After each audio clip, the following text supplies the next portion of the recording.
행복한 교회 승리하는 성도 여러분, 예수 그리스도 안에서 하나님의 나라를 구하는 오늘이 되시기를 바랍니다. 하루에 성경 한 장, 5분 메시지, 그리고 30분 기도하는 153 시간, 시즌 3 55번째 순서이고, 하나님께서 우리에게 선물로 주신 이날 12월 15일 목요일입니다. 아이들은 참 빨리 자란다 라는 생각을 종종 하게 됩니다. 일주일, 한 달, 어쩌다가 1년을 안 보면은 안 본 사이에 쑥 커져 있기 때문이죠. 아이들은 그렇게 빨리 크지만 사실 우리는 그런데 압니다. 언젠가는 그 성장도 멈추는 날이 올 것이다. 사실 우리의 육체는 언젠가는 성장을 멈추게 되어 있고요. 이제 죽음으로 향하는 노화가 시작됩니다. 우리의 육체는 그렇습니다. 그런데 여러분, 우리의 영적인 자아와 우리의 믿음은 그렇지 않습니다. 날이 갈수록 자랄 수 있고 계속해서 깊어질 수 있고 자꾸자꾸 커질 수 있는 것이 우리의 자아, 우리의 믿음, 우리의 속사람입니다. 그렇게 생각해 볼 때 여러분들의 영적인 성장은 지금 어떠십니까? 혹시 어느 순간에 멈추어서 더 이상 자라지 않고 우리의 육신처럼 쇠퇴하여지고 있지는 않으십니까? 영혼의 생명의 근원 되신 예수님의 말씀으로 비록 육신은 후패하나 속사람은 새로워지고 자라나게 되는 하루가 되시기를 주님의 이름으로 축원하면서 오늘 욥기 34장 29절의 말씀을 같이 읽고 시작하겠습니다. 34장 29절입니다. 주께서 침묵하신다고 누가 그를 정죄하며 그가 얼굴을 가리신다면 누가 그를 배울 수 있으랴.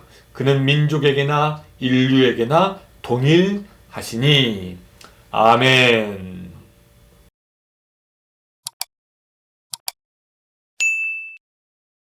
엘리후는 기본적으로 욥의 친구들의 편을 드는 것도 아니고 욥의 편을 그렇다고 들지도 않습니다. 오히려 두 편의, 양편의 잘못을 잡아주겠다라는 마음으로 논쟁을 시작합니다. 먼저 이 엘리후는요, 욥의 생각을 비판합니다. 욥이 했던 주장이 있습니다. 뭐냐면 잘못한 것 없이 이렇게 내가 처절한 고통을 받는 것이 말이 안 된다. 이게 욥의 주장인데 그 욥의 주장이 잘못된 것이다 라고 엘리후는 주장합니다. 이런 욥의 주장은 인과응보를 주장하는 그 욥의 친구들에게 있어서도 사실 말이 안 되는 거였죠.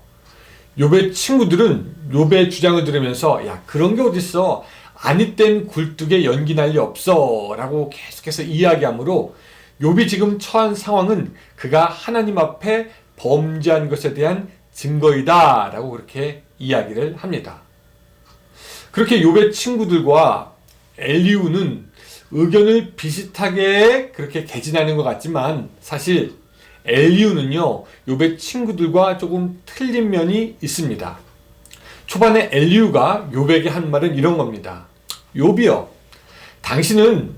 당신이 의로우나 하나님이 당신의 의를 부인하였다라고 말하며 정당하게 주장함에도 불구하고 사람들이 당신은 거짓말쟁이로 여기며 당신에게 상처를 주었다고 하는데, 욥, 아십니까?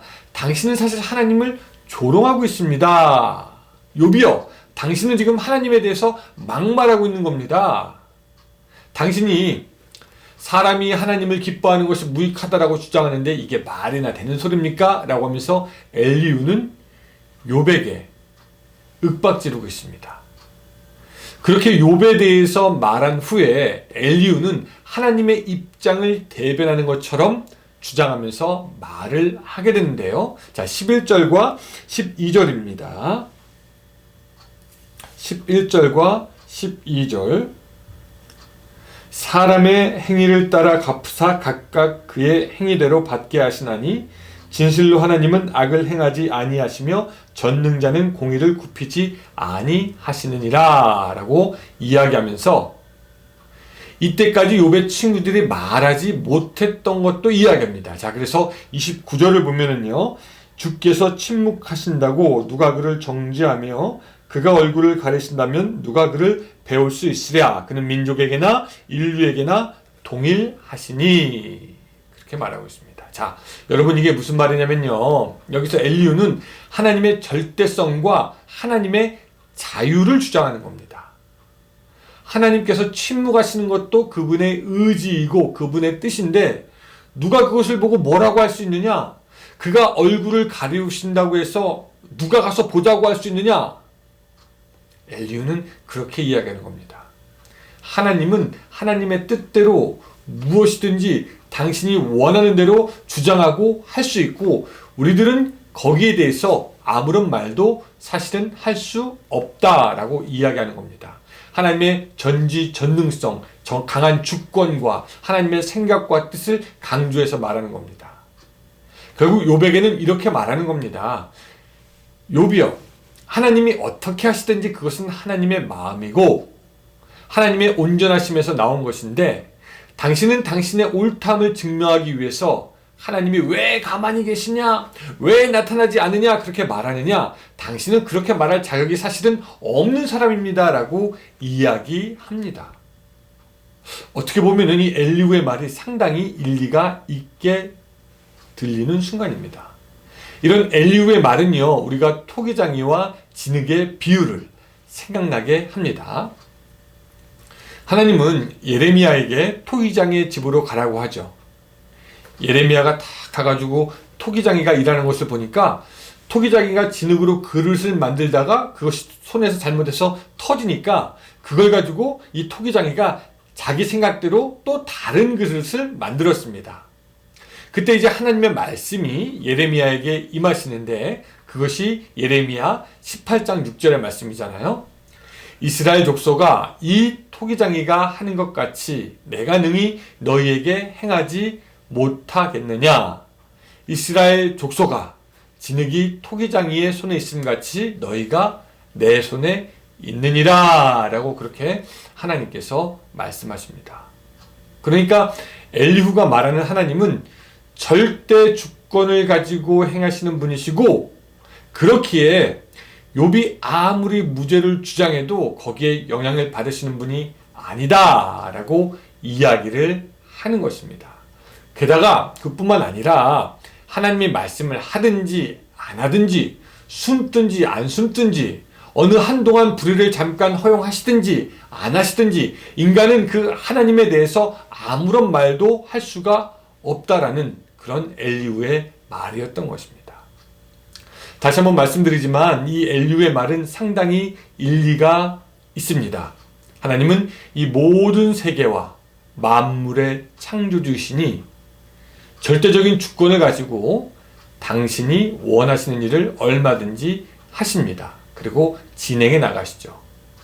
물론 이제 하나님의 성품이 공의와 정의니까 이 모든 것을 바르고 온전하게 끌고 가시지만 때로는 우리가 우리의 눈으로 볼 때 이해할 수 없는 부조리한 일들이 일어날 때도 있고요. 이 세상에 보면은 여러분 악이 성행할 때도 있습니까? 없습니까? 예, 있지요. 불의가 판을 칠 때도 분명히 있습니다. 그러면 이런 때 성도는 어떻게 해야 하는가? 이런 때 나의 생각과 하나님의 생각이 틀리다고 무조건 욥처럼 항변할 것이 아닙니다. 하나님 어디 가셨습니까? 라고 하면서 욥이 항변하는 것도 나름대로 이유가 있지만 어떻게 보면 정당하지 않을 수는 있습니다. 그렇다고 또 우리가 세상의 어리석은 사람들처럼 하나님은 없습니다 라고 부인할 수 있습니까? 그렇게 하지 못하죠. 오히려 하나님이 살아계심을 믿고 과연 하나님께서 무슨 일을 하실 것인가 기대하며 하나님의 성품을 의지하며 하나님께서 이 모든 것을 협력하여 선을 이루실 것을 확신하며 주님을 기다리는 것, 이것이 바로 지혜로운 사람이 되는 것입니다.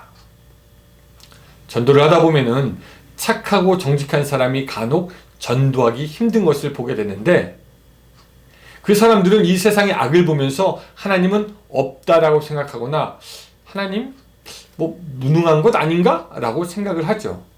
그래서 오히려 그런 사람들은 자기의 의의가 있기 때문에 오히려 전도하기 힘들 때가 있습니다. 그러나 우리는 우리의 의를 주장하지 않을 뿐만 아니라 하나님이 주권을 가지고 이 세상을 움직이시며 잠깐 악이 머리를 두는 순간에도 우리가 이해하지 못할 어떤 하나님의 뜻이 있다고 믿는 것입니다. 그것을 하나님의 뜻을 다 이해한다는 것 자체가 사실은 우리가 할 수 없는 일이기도 하죠. 예. 그래서 우리는 그저 하나님의 주권을 인정하고 하나님의 인도하심을 기다리는 것이고요. 그런 때 비로소 우리의 마음에도 평화가 잦아들게 됩니다. 사랑하는 성도 여러분, 어제 하루 살아가면서 도대체 이게 뭔가 이해되지 않는 일이 혹시 있었습니까? 그런 때 오히려 우리는 이 절대적인 주권을 가지고 이 모든 만물을 움직이는 하나님을 믿어야 하는 줄로 압니다. 일어날 일이 일어나게 하시는 그 하나님의 섭리가 있고 우리 피조물이 이해하지도 못하고 막지도 못하고 알 수도 없는 깊은 하나님의 경륜에 다스림이 있는 것, 그것을 믿는 것이 지혜입니다. 오늘 그래서 이해 안 되는 일이 있을 때 오히려 하나님을 인정하고 우리의 믿음의 닻을 깊게 내려서 하나님을 의지하는 여러분들의 삶이 되시기를 주님의 이름으로 축복합니다. 기도하겠습니다. 사랑과 은혜가 충만하신 하나님 아버지, 오늘 우리가 우리들의 삶에서 이해가 되지 않는 일을 만날 때 무조건 항변하는 것이 아니라 이제는 하나님의 주권을 인정할 수 있도록 도와주시고 우리가 다 이해하지 못하지만 하나님의 섭리와 경륜이 있음을 깨닫게 하여 주시옵소서. 그러므로 말미암아 우리들의 마음에 평안을 누리는 오늘 하루가 될 수 있도록 도와주셨기를 바라오며 예수님의 이름으로 기도드리옵나이다. 아멘. 네, 감사합니다. 여러분, 오늘도 좋은 하루, 승리한 하루 되시기 바랍니다. 안녕히 계세요.